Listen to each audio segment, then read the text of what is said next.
মৰমৰ ছাত্ৰ ছাত্ৰীসকল তোমালোকক মোৰ চেনেলটোলৈ স্বাগতম জনাইছোঁ। আজিৰ এই ভিডিঅ'টিত তোমালোকৰ পঞ্চম শ্ৰেণীৰ 7 নম্বৰ লেচন মাই ষ্টৰী নামৰ যিটো লেচন আছে সেই লেচনটোৰ এক্টিভিটিবোৰ লৈ আহিছোঁ। ব'লাচোন আমি তোমালোকৰ কি কি এক্টিভিটি দিয়া আছে সেইবোৰ চাওঁ। তোমালোকৰ 1 নম্বৰ দিয়া আছে read the autobiography written by water and complete the sentences in the bubbles.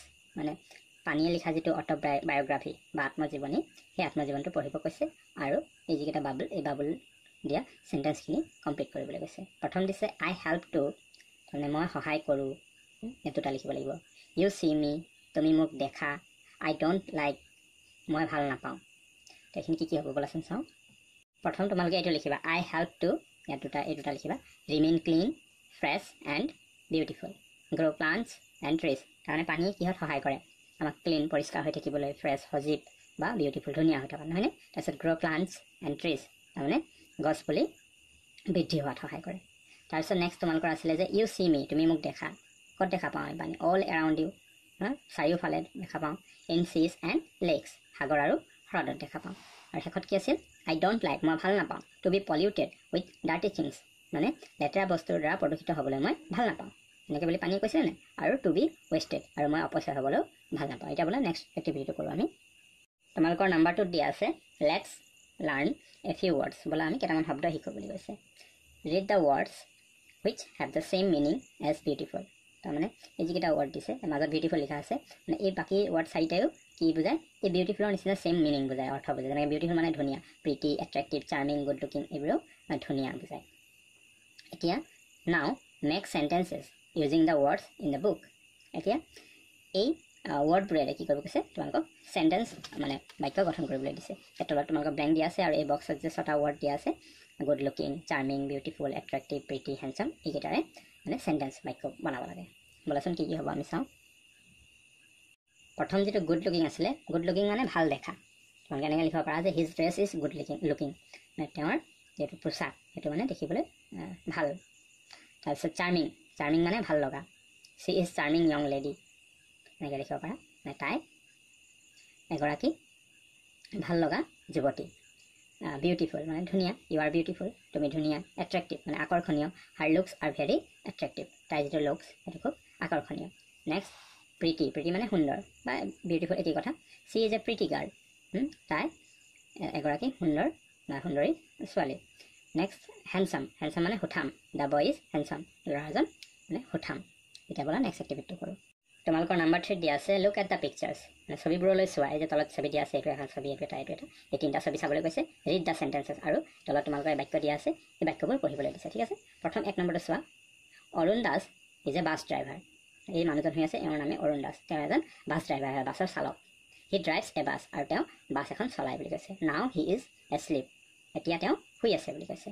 তাৰপিছত এইটো number 2, Miss Amiya Dutta is a teacher, এই অমিয়া দত্ত এগৰাকী মানে শিক্ষয়িত্ৰী।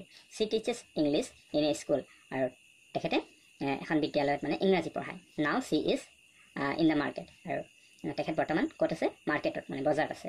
এতিয়া এই ছবিটো চোৱা, আৰু এই ছবিটোৰ বিষয়ে ইয়াত লিখা আছে 3 number, Raghu Bora is a farmer, এওঁৰ নাম ৰঘু বৰা দেই, এওঁ এজন ফাৰ্মাৰ মানে খেতিয়ক হয়। হি প্লাউজ দ্য লেণ্ড, আৰু তেওঁ মানে মাটি চহায়, প্লাউ মানে হাল বোৱা বা মাটি চহোৱা। নাও he is resting under A tree, আৰু এতিয়া তেওঁ বৰ্তমান কি কৰি আছে? গছ এজোপাৰ মানে তলত জিৰাই আছে।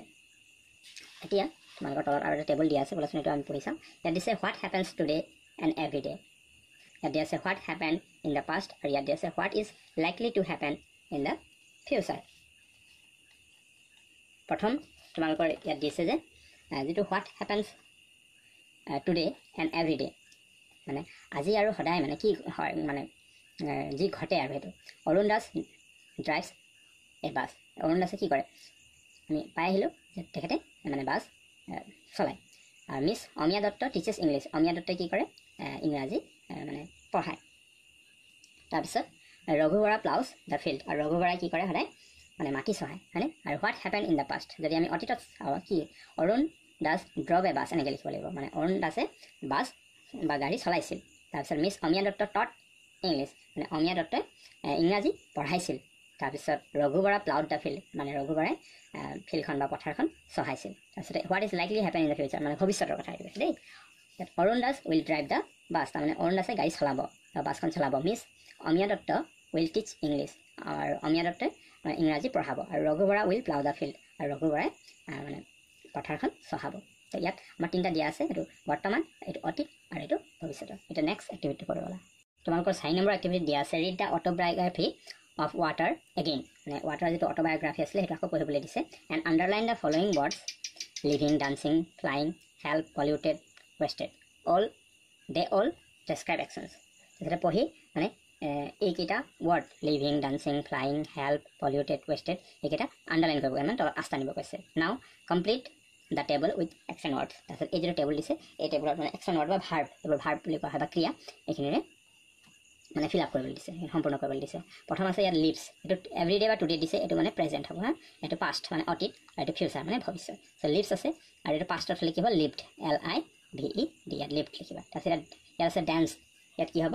ডেন্স DANCE তাৰপিছত ফিউচাৰ হ'লে উইল ডান্স তাৰপিছত ফ্লাইজ ফ্লিউ তাৰপিছত কি হ'ব ইয়াত উইল ফ্লাই তাৰপিছত এইটো হেল্প আছে এইটো হ'ব হেল্প HELP আৰু ইয়াত কি হ'ব উইল হেল্প তাৰপিছত ইয়াত পলিউটছ আছে ইয়াত কি হ'ব পলিউটেড POLLUTED পলিউটেড হ'ব আৰু এইটো উইল পলিউট আছে ফিউচাৰ ৰাইটছ ইয়াৰ পাষ্ট কি হ'ব ৰোড WROTE ৰোড আৰু ইয়াত হ'ব ফিউচাৰ উইল ৰাইট ঠিক আছে এতিয়া বোলে আমি নেক্সট 5 নম্বৰ এক্টিভিটি কৰোঁ তোমালোকৰ 5 নম্বৰ দিয়া আছে look at the picture of the bottle of cup syrup তাৰমানে এই কাপ চিৰাপ বা কাঁহৰ ঔষধৰ যিটো মানে ঔষধৰ বটল সেই বটলটো চাবলৈ গৈছে এই ছবিটো আৰু চাম information has been given on the level of the bottle of medicine আৰু এই দৰৱটোৰ মানে ইয়াত যিটো লেভেল আছে এই লেভেলত কিছুমান ইনফৰমেশ্যন তথ্য আছে বুলি কৈছে ৰাইট দেম ডাউন এই তথ্যবোৰ আমি ইয়াত লিখিব লাগিব প্ৰথম হৈছে the name of the medicine is মানে মেডিচিনৰ নামটো ইয়াত মেডিচিনৰ নামটো এইটো হয় এইটো কাফ্ৰি এইটো ইয়াত লিখি দিব CAFFRI